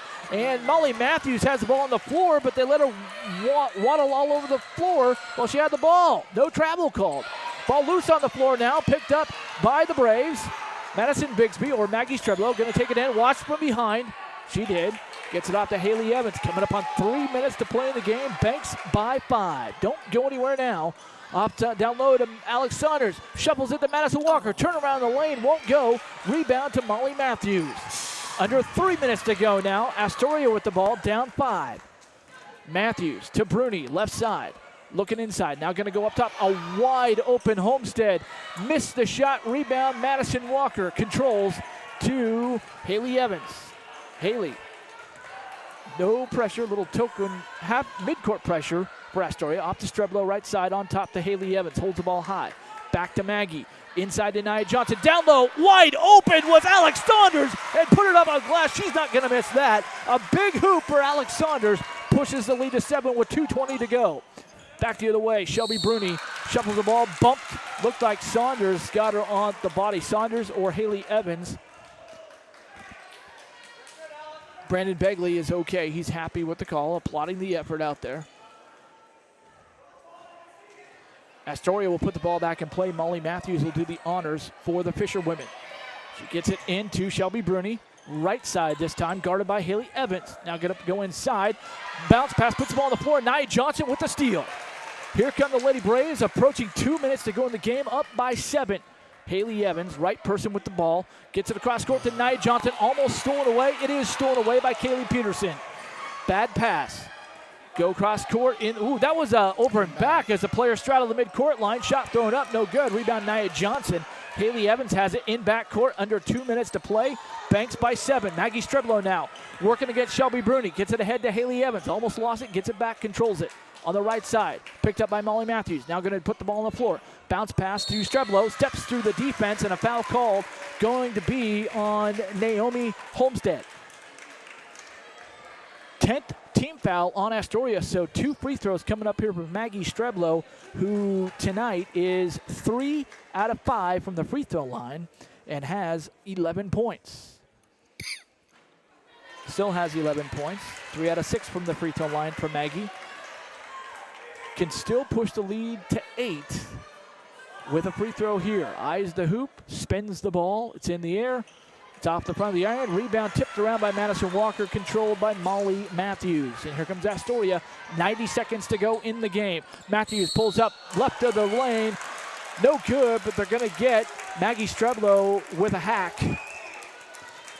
With 1:27 to go, stops the clock, and Molly Matthews to the free throw line. Molly has not taken a free throw tonight, but she does has 8 points with a couple of triples. 43-36. Free throw right through. Molly does have a free throw now. 9 points. Lead is 6 with 1:27 to go. 43-37. Second free throw on the way for Molly. It's in the air. It's in. 2 out of 2 for Molly Matthews. 43-38. A 5-point game now. 5-point lead for the Lady Braves. Full court pressure, diamond pressure for Astoria, and that forces a turnover. Madison Walker trying to go to Alex Saunders and threw it away into the corner. A key turnover at this time, Trevor. Yeah, Astoria outscoring Banks 25-14 in the second half. Their defense, this might come down to a 1-possession game. 1:15 and counting to go in the game. Good ball movement by Astoria. Molly Matthews going to teardrop shot on the lane, and Molly Matthews now with 12 points. Back the other way comes Banks, who's only up by 3 now as the ball tipped out of bounds by Mallory Dundas. Banks kind of hanging in the wings, and Astoria playing with more urgency right now, and that's why they are the team. They are a team in control right now, even though they're down by 3. Nia Johnson puts the ball in play to Alex Saunders. Down low for Madison Walker. Spin, no good. Rebound ran down by Alex Saunders, and she couldn't quite save it. Out of bounds. Turnover. 57.5 seconds to go. It's a 3-point game. Banks, 43. Astoria, 40. 10 fouls on the Fisher women, 6 on Banks. Shelby Bruni has it right side, going to drive all the way in the lane, pulls up, no good, and a blocking foul is called. I think they got Nia. Brandon Begley sitting down. 2 free throws coming up. 7th team foul. Shelby was in the act. Shelby can draw within 2. She's 1 for 3 from the line tonight. First free throw on the way.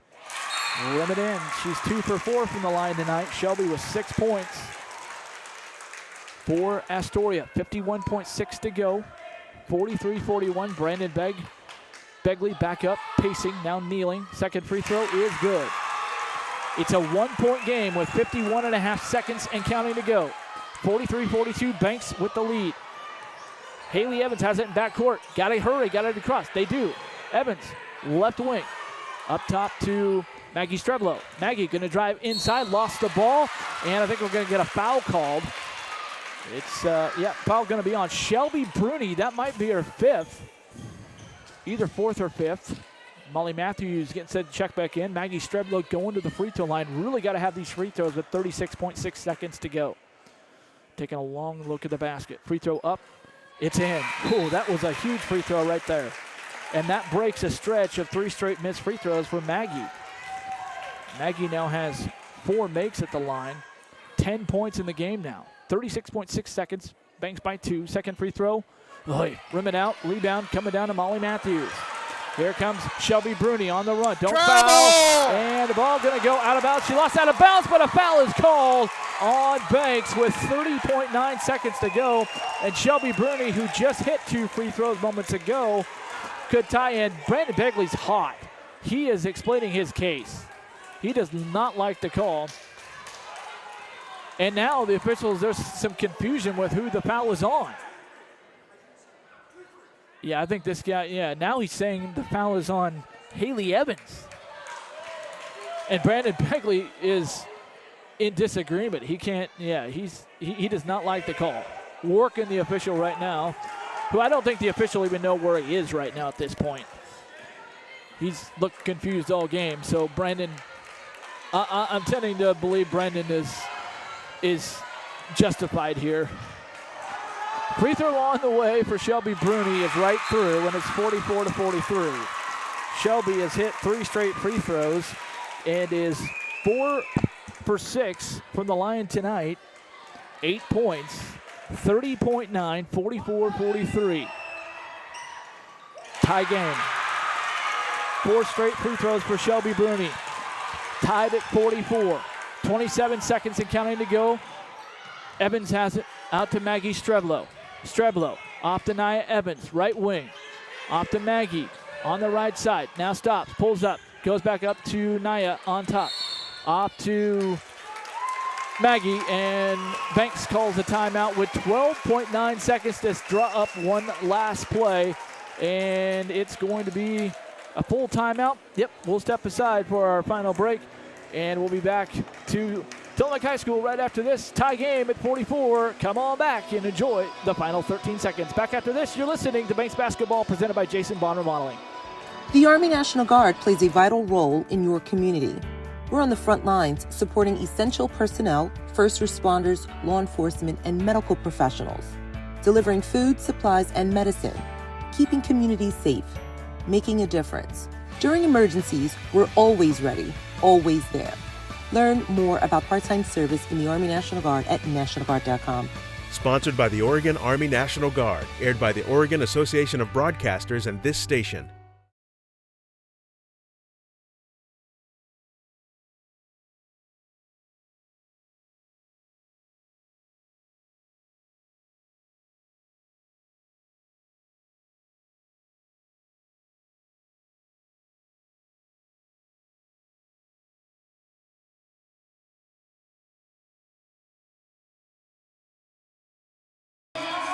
Just don't foul. Just want to draw up a play. Brandon Begley puts the grease board away.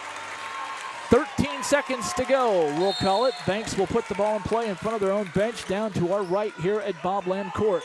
Nia gets it into Alex Saunders. Has it up top, off to Haley Evans. Under 10 seconds to go. Will it be a last second win? Oh, a travel call on Maggie Streblow. And the Banks faithful here cannot believe it, as it's a turnover with 6.4 seconds left. Now you're really at a timeout called by Mike Jacobson and Astoria. And we'll wait to see if it's going to be a 30 or a full. It's a full timeout.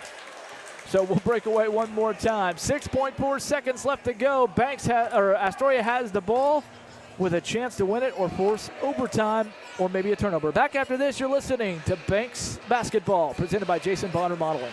Thinking about updating your kitchen or bath? James Bond Remodeling has over 20 years experience fabricating and installing stone countertops and can upgrade your home with the countertops of your dreams without the dreamy price tag. They pride themselves on quality and customer satisfaction. They offer stone countertop fabrication and installation and cabinet installation services. They'll do their best to beat any bid by 10%. Based locally in Washington County, they'll do jobs in most Portland metro locations. Call 503-753-9993 or email jasonbondremodeling@gmail.com. Jason Bond Remodeling, Oregon CCV number 227733.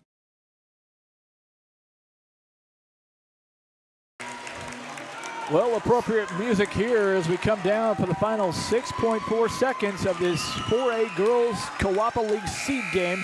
Both teams, regardless, are still co-champions, just determining who goes in as first or second seed. Astoria will inbound. Shelby Bruni has it in the backcourt. Now does a behind-the-back dribble, gets it into the front court. Turnover, Nia Johnson has it, throws up a half-court shot, and squeezes the front of the iron, but just didn't fall. And we've got free basketball here at Tillamook High School. Overtime, tied at 44 as the Astoria Fisherwomen score 21 fourth-quarter points. The Banks Braves just 9. And it forces overtime here, 44-44. Come on back for the free basketball of overtime number 1. Coming up after this, you're listening to Banks Basketball, presented by proud Banks alum Jason Bond Remodeling. Jim's Market in Banks is an institution serving the community for generations. They're actively involved in events and athletics from the youth league to high school level. Let them serve you with their locally grown fresh produce, fresh bakery items, including custom cakes, and quick hot food from their in-store deli. Jim's Market, conveniently located at the south entrance to Banks.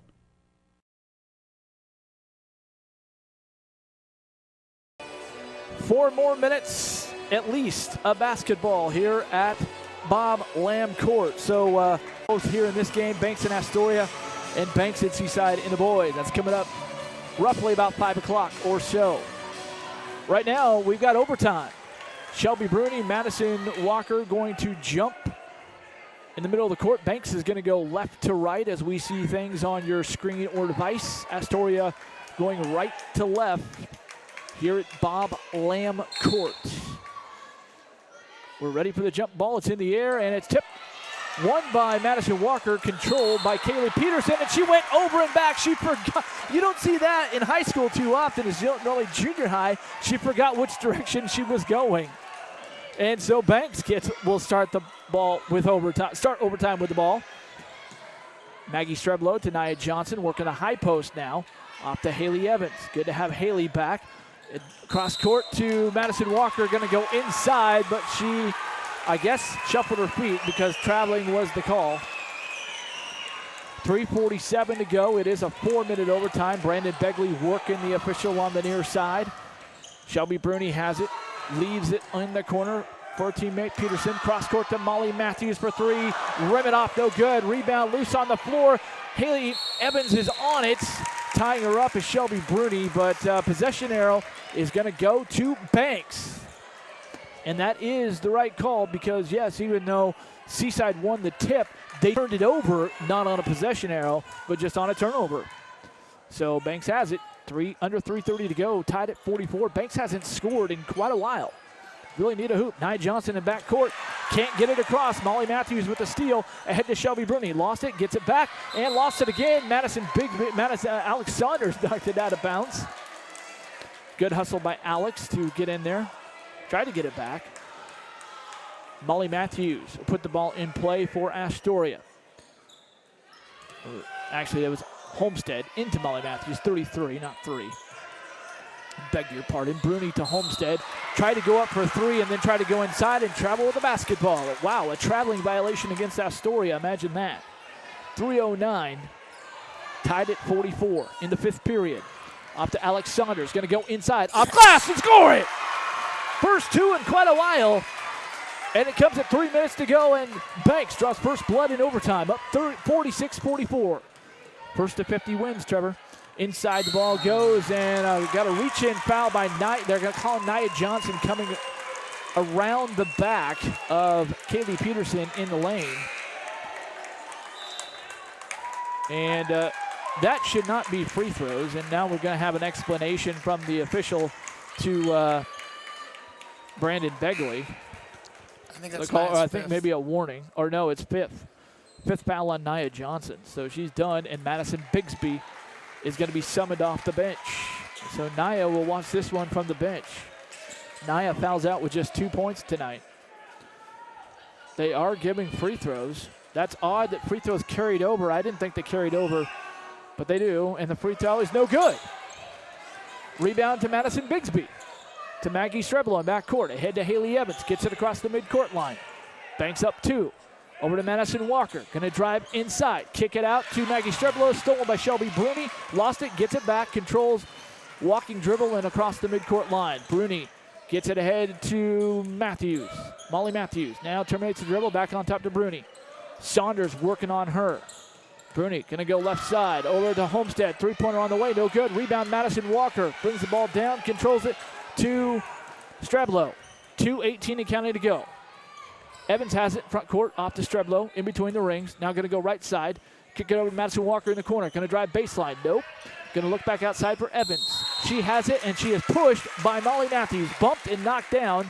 And I think maybe Astoria was wanting a flop on Haley Evans, but that would be incorrect because I saw Haley was losing her back throws. Haley has 3 points tonight. Hit a triple in the third quarter.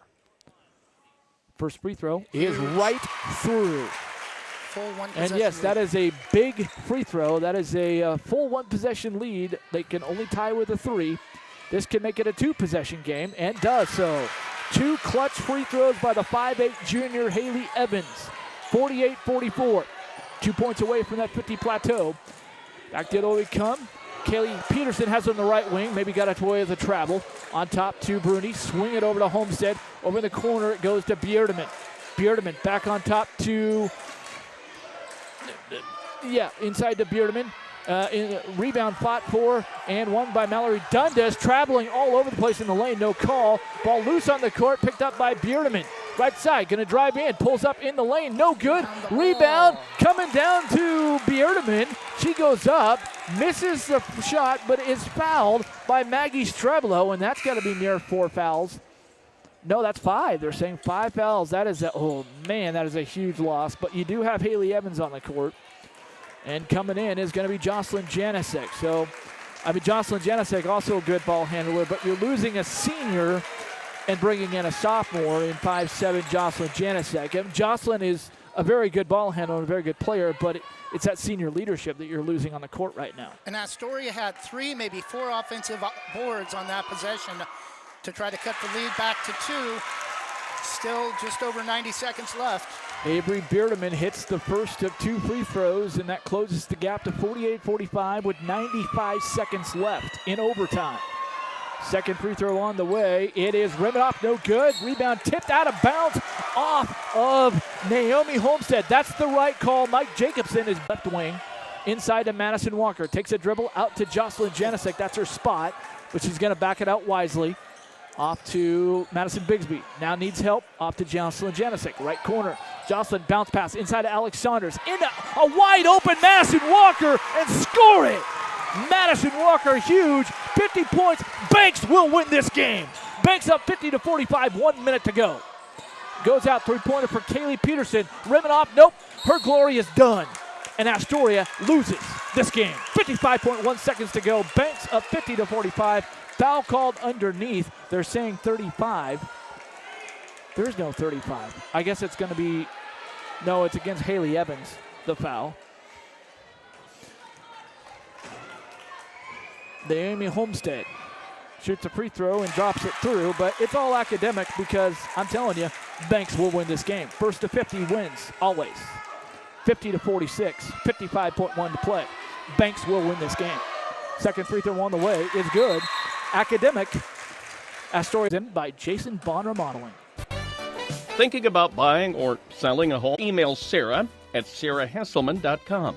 Serving your community daily and proud to support the starting lineup of your Banks Braves. Sarah Hesselman, Realtor with Keller Williams Realty. Call 503-313-0748.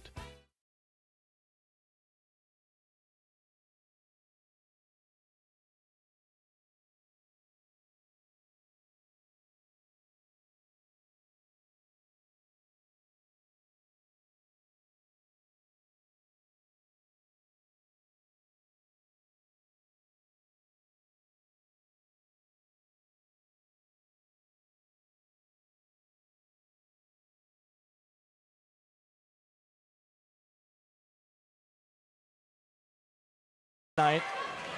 So Astoria has the ball. Bruni tries to dribble her way in between two defenders, and she is called with a traveling. So we know they weren't paid off because they just came back and redeemed themselves, and Mike Jacobson just smiles with the official. He knows that was a makeup call. Yep, 43.9 seconds to go in the game. Banks has Astoria. It tipped off the hand.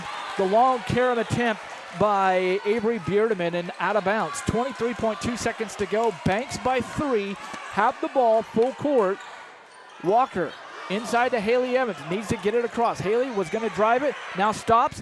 Kick it over to Jocelyn Janicek. Janicek in backcourt. Gets it across to Haley. 2 seconds to go. 3-point lead. Yeah, don't do anything cute. Just get the ball in play. They do to Madison Bigsby, and she's bumped.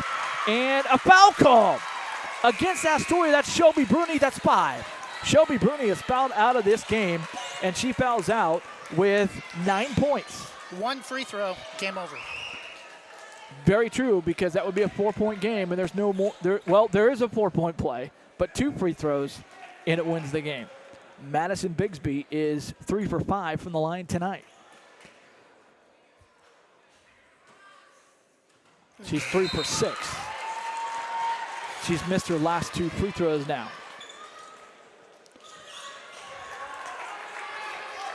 Madison with 5 points tonight. Looking for 6 and looking to at least force a tie.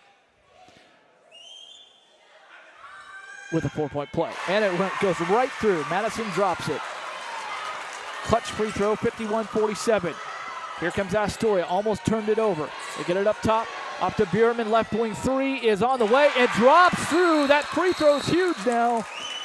Bierman hits the 3, and there's no foul, so no 4-point play. A 30-second timeout with 3 seconds left. We'll just hold it right here. Don't want to miss it. About 20 minutes or so. We're 18 minutes away from the top of the hour. That is the scheduled start time for the boys' seed game between the number 5 Seaside Seagull. On a separate feed from this one, you just go to westsidesgreatesthits.net and click the Banks boys basketball link. Right, Trevor?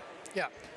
And that's going to be a doozy as well. Are you set for, do you have nerves of steel? Are you set for maybe another overtime game? And it looks like they're adding some time on the clock. Almost a full second. 3.8 seconds is on the clock now, but Banks has the ball and a 1-point lead. Both teams are in the double bonus. That means 10 fouls aside, and that means that Banks has 2 timeouts left. Astoria has 1 timeout left. That's huge. You get into a situation where you can be tied up. Banks can call a timeout to bail themselves out. Banks have the 1-point lead. Both teams, any foul called, will be shooting 2 free throws. Astoria has been money here in the 4th quarter and overtime from the free throw line. Banks been 50-50, but they have hit some clutch free throws. Madison Bigsby just did, and that's why Banks still has the lead after that 3. Okay, we're set for the final 4 seconds, we'll call it. Madison Walker to inbound, in backcourt. Gets it inbounds to Haley Evans. And a foul is called. Yes, I saw the foul. I knew that they called the foul. It looked like Astoria faithful wanted the out of bounds, but I saw the foul before the ball went out of bounds. That's a good call by our officiating crew. The clock never moved. And there's, the ball barely came in. Should have gone up by a smidge of a second, but the clock's still at 3.8. But Haley Evans at the free throw line for 2 big free throws with a 1-point lead. Free throw in the air. Splash. Haley 3 out of 3 from the line. 6 points. 52-50, but now a discussion between the officials. Possibly about the time. I think that's... And now the official coming over to talk with Brandon Begley. I think Brandon is saying the same thing you did. The time never went off. And, okay. After all that, second free throw on the way. It's in the air. It's off the front of the iron. Rebound coming down to Astoria. It is number 32, Lily Meadows, who checked in for the first time. So 3 out of 4 free throws for Haley Evans. Under 3 seconds left and a 52-50 lead. It's a tough decision if you're Brandon Begley and Rhonda King and Lauren Burr, the coaches for the Banks Braves. And now we've got another discussion with the three officials. I think they're talking about that clock issue. Because now they just put, oh my goodness, are you kidding me? They put up 3.5 seconds back on the clock. There's no way named tonight Dozy, Sleepy, and Dizzy, because that's what they look like. When you go back down to the play, the foul called on Astoria against Haley Evans, 0.2 of a second was probably the right amount of time on that play. But then the rebound down here on the second free throw should have been at least 1/2 to 3/4 of a second off the clock. There should only really be about 2 seconds left. Well, I don't think the timeouts left on the scoreboard amount to anything, because Astoria just took a timeout and they still have one left. And now a timeout called by Brandon Begley. What he wanted to do is he wanted to see what Astoria was going to come out in, and now he's going to diagram something to counter that move. It's a game of cat and mouse chess match here in this high stakes game. I mean, you're fighting for a difference between playing a round bye, because the league champion goes into Pool A, and the loser will likely be into Pool B. Now, there is a chance, with Banks being number 7 in the OSA rankings and Astoria number 8 in the OSA rankings, there is a chance that the second place team from the Quappa could get in to Pool A, but that's a slim chance because the top 2 teams in the state is Philomath and Cascade, and Philomath right now leads the Oregon West Division, right, Trevor? And Cascade is number 2. So Cascade will get in to the 7th spot in Pool A, and then the other one we believe will be Oregon West, who has Madras has clinched the Tri-Valley League, Gladstone right behind, but then Corbett is also right there. So Gladstone or Corbett, Gladstone right now is 5th, so they're probably going to get that second nod to Pool A. So you're fighting between Pool A, Pool B. First time, Katie Grossnickel. Katie Grossnickel, yep, as Trevor Beard mentioned, she will defend the end bounder. That is Kaylee Peterson. Katie Grossnickel with her length, looking to use that here. Having a little joke with the bench, but should be getting serious right now as Brandon's still working the official. Not happy about something. Ball's in play. Clock is on the move. Haley Evans steals the ball away. Just hold on to the ball. And we've got a foul called. But wait. The officials, they wave it off. They say it's over. And that's the game. The Lady Braves, they win this game. I said they would. They did. 52-50. More times than not, the first team to 50 in a game like this wins the game. Shout out to my longtime mentor at K-Bell, Todd McKim. That's his rule. He said that a long time ago. More often than not, the first team to 50 in these kind of games will win. That's why I was so confident that Banks would win. Shout out Todd McKim. Thanks, Todd. And Banks does. They pull it out, 52-50. Back with the final totals of this game. We'll get you set for the boys seed game coming up after this. Stay with us. We'll be back for the Jason Bond Modeling pregame show after this. Postgame show. Thinking about buying or selling a home? Sarah Hesselman, Realtor with Keller Williams Realty, will help you with your real estate needs. Call 503-313-0748 or email Sarah at sarahhesselman.com. Serving your community daily and proud to support the starting lineup of your Banks Braves. Sarah Hesselman, Realtor with Keller Williams Realty. Call 503-313-0748. Rankings are important numbers in determining Oregon high school playoffs. So are rankings when choosing a lender to help you with purchasing or refinancing your home. Our local community home loan expert, Christy Van Meter at Caliber Home Loans, is ready to help you win the day. Call Christy today for all of your home loan needs at 503-327-5302 or caliberhomeloans.com/kvanmeter. Christy Van Meter, NMLS number 1700271, state licensed in Oregon, an equal housing lender. All products are subject to credit and property approval.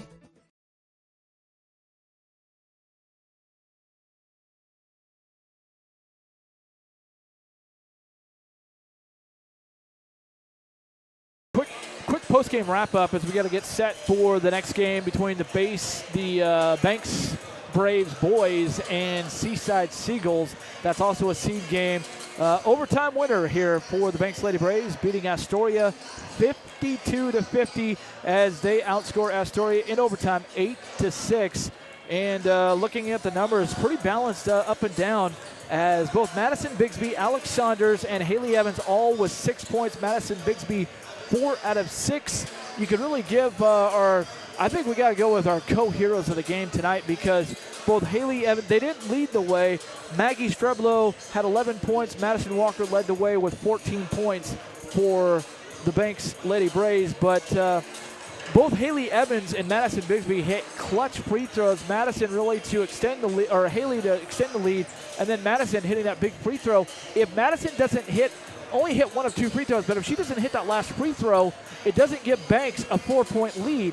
And if that free throw doesn't go down, Banks has a 3-point lead. And when Astoria hit that three-pointer, it would have been tied at 50-50, but it kept them in the lead at 51-50. So I'm going to go with Oregon Army National Guard co-heroes of the game, Madison Bigsby and Haley Evans. How's that? Yeah, that's Haley's big free throws. You could also throw you mentioned Madison Bigsby, right? Madison Bigsby. Okay. They are co-players of the game, co-heroes of the game. Yeah, Madison's defensive energy that second quarter when they went on the 22-5 run, really should have put it away at halftime. They were up 16 at 29-13, had a lead by as many as 18 at 35-17 before Astoria made that big push in the fourth quarter. Just kind of quickly totaling some numbers here, but it looks like a game-high 15 points for Kaylee Peterson. She was huge.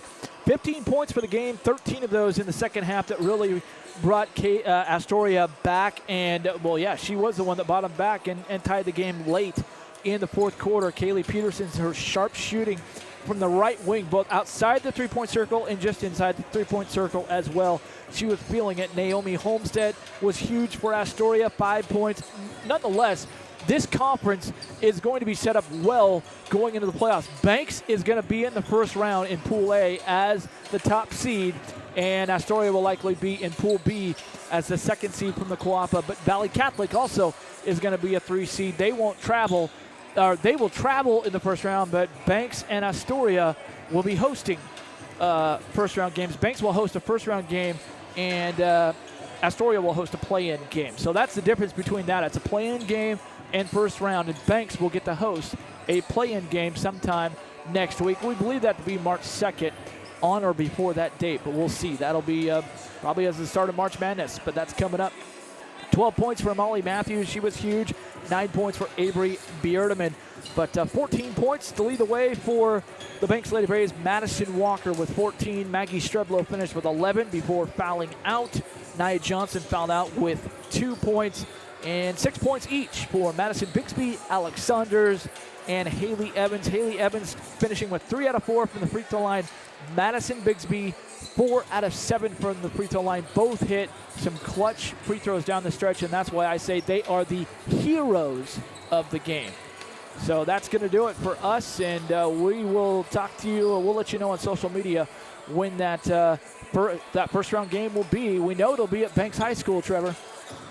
And we're going to get set. Hope that the Banks Braves can make it a doubleheader at Banks High School for a first-round game. Not likely a doubleheader because they'll probably on different days. But we know that the quarterfinals are going to be in Coos Bay. The quarterfinals, semifinals, and finals will be in Coos Bay because of conflicts at Pacific University. It was going to be at Pacific University at Forest Grove, but unfortunately they had to back out. And a couple weeks ago, that decision was made that the 4A state tournament is now at Coos Bay. But we know the first game will be at Banks High School for the girls. Will the boys be at Banks High School? We're about to find out as they get set to play the Seaside Seagulls. That's coming up on the other side. Go to westsidesgreatesthits.net and click the Banks Boys Basketball link to listen live.